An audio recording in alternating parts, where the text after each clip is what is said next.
Morning ma'am. SIT down, SIT down, SIT down. Go.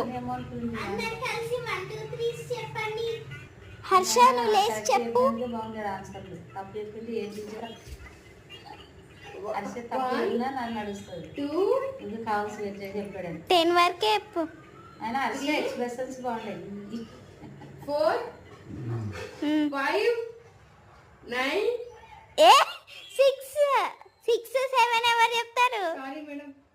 6 7 8 9 10. Correct. Good boy. Sit. Eeranna stand and say 1 2 3. 1 2 3 4 5 6 7 8 9